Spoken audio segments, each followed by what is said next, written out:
Welcome back to my channel, Famous and Fabulous. To Star Trek fans, Jonathan Frakes will always be the cool guy with the beard, Commander Riker. But the real man has a story that's just as exciting as any TV show. Frakes didn't have an easy path to becoming famous, and what happened after was pretty crazy too. From surprising job changes and problems behind the scenes, to his personal thoughts and a new job far away from space shows, his real life might be even more interesting than his TV character. So what really happened to Jonathan Frakes?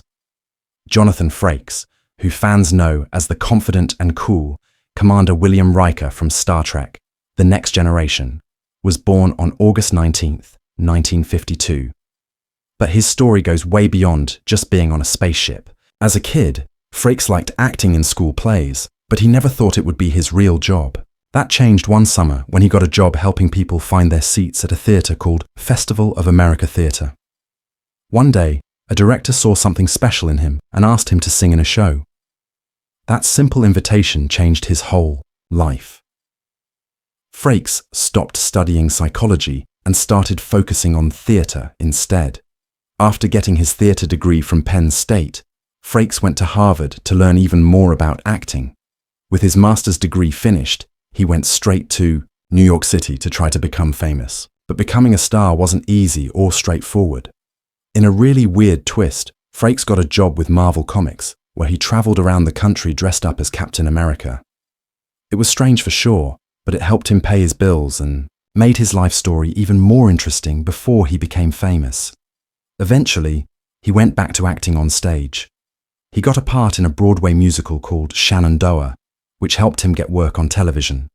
Soap operas like The Doctors gave him his first time on TV, and then he got small parts on shows like The Waltons, Fantasy Island, and Quincy. He was slowly building up his name as an actor. In the early 1980s, life changed again. Frakes met an actress named Deborah Lee Scott at an exercise class in Los Angeles. They liked each other right away and got married soon after. They bought a nice house in Sherman Oaks, but the marriage didn't work out and they got divorced. But that wasn't the end of Frakes' love story. In 1982, he met Jeannie Francis while filming a show called Bare Essence. There wasn't much of a spark the first time they met, but when they worked together again in 1985 on a Civil War show called North and South, everything changed. Francis said later that the old-fashioned costumes made everyone look amazing and something just clicked. Frakes was sure she was the one he wanted to marry. She wasn't so sure at first. When he asked her to marry him, she actually said no. Francis had spent her young years on General Hospital and missed out on a lot of normal life experiences. She wanted to take things slow, so they did. Their big romantic date was just talking at a McDonald's in a church parking lot. But it worked. They built a strong relationship, and years later, they're still together. Then came 1987, and with it Star Trek: The Next Generation. Frakes got the job of Commander Riker, but not without some drama. Originally, an actor named Billy Campbell was chosen for the part. According to producer Rick Berman, the big bosses at Paramount just didn't think Campbell could be a good leader, so they replaced him with Frakes. It turned out to be a perfect choice. Still, the early days of the show weren't exactly smooth. Season 1 is thought to be the worst, and one episode called Code of Honor has become famous for being terrible. Set on a planet that was supposed to be like ancient China, the episode only had black actors dressed in silly tribal clothes. It was not respectful and had racist problems. Frakes has never been shy about saying how bad it was. At fan conventions and in interviews, he's called it everything from embarrassing to racist garbage. He even said that if the episode stays on streaming websites, it should come with a warning that makes it clear it doesn't represent what Star Trek is supposed to be about. Luckily, the show got much better over time, and fans started noticing something funny. The better the episodes got, the longer Frakes' beard grew. In Season 1, he didn't have a beard. By Season 2, he had a full beard.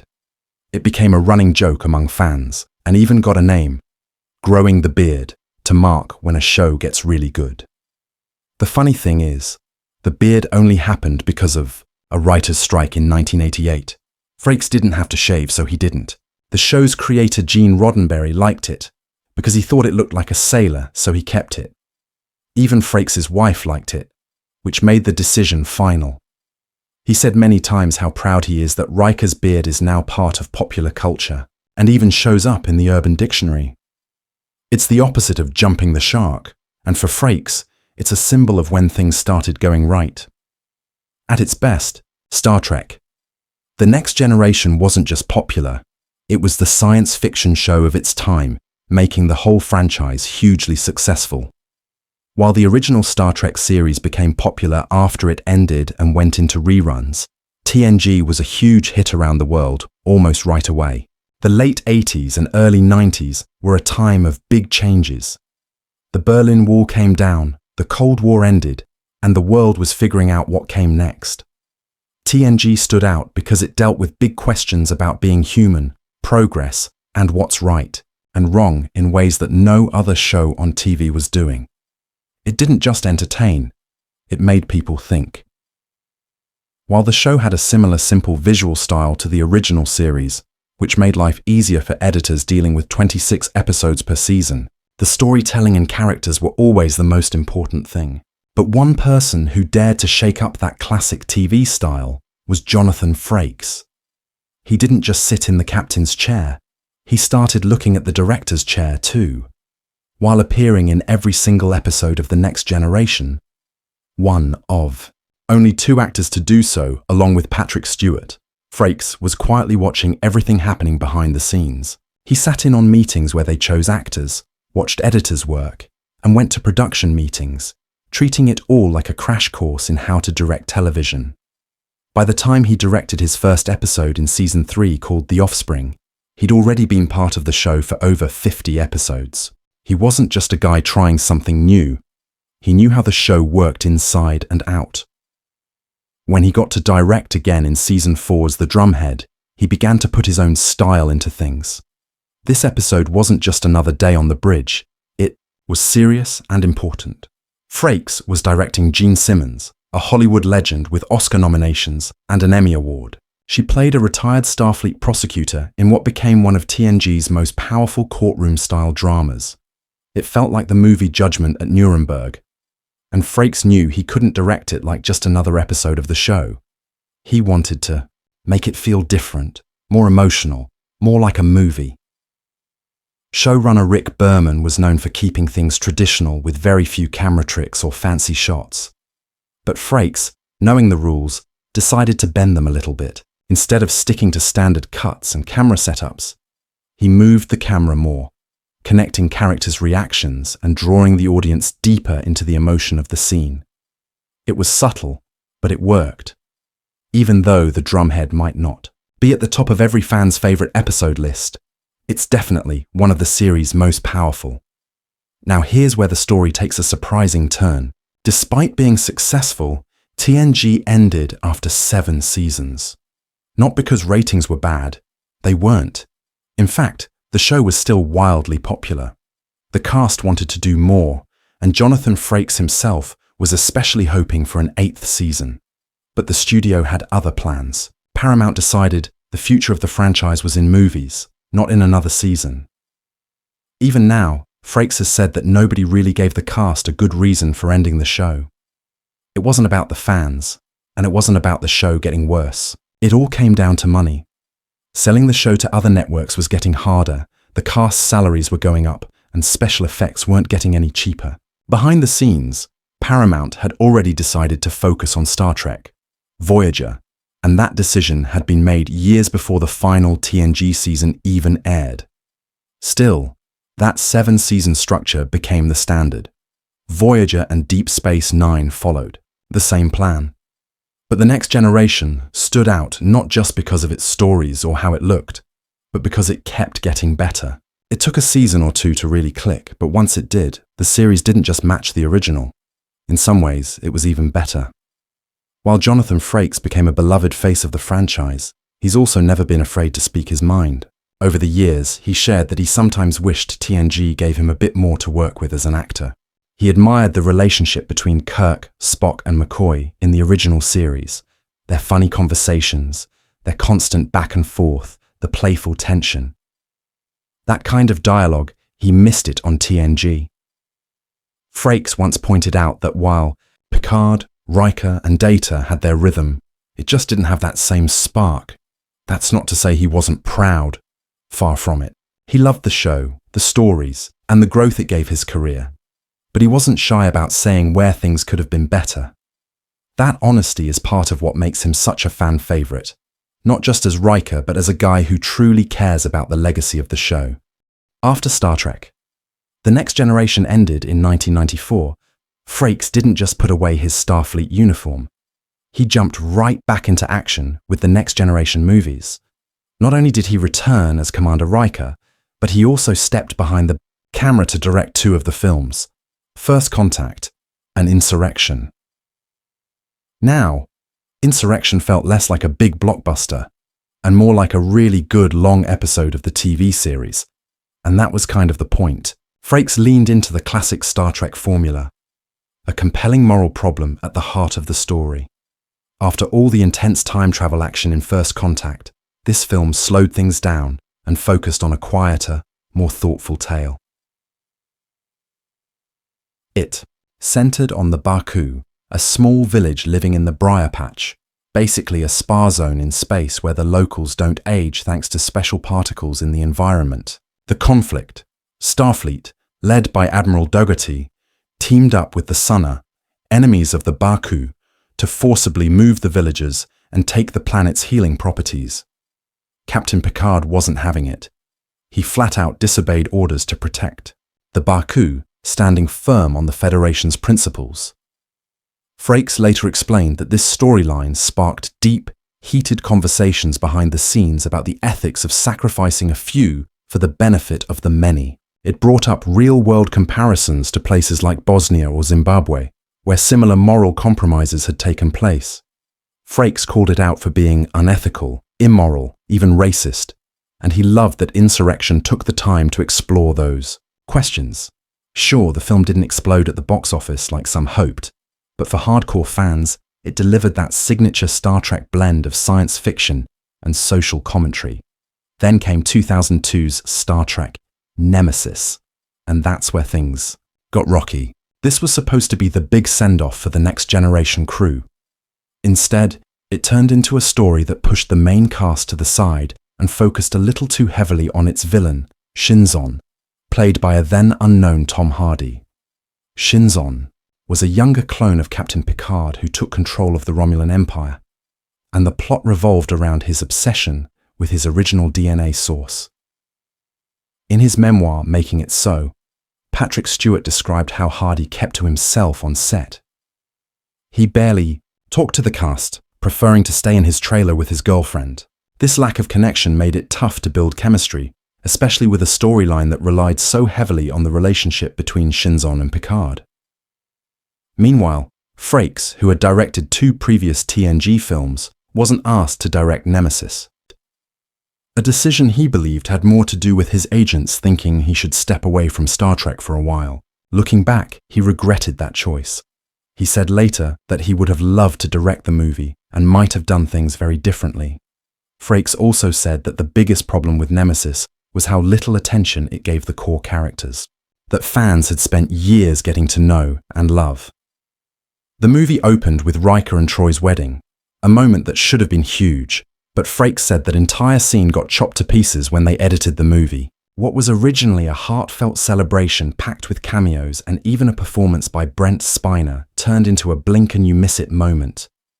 He'd offered his help to director Stuart Baird, even telling him that the cast was a tight-knit team, ready to do whatever it took to make the film great. But Baird didn't take him up on the offer.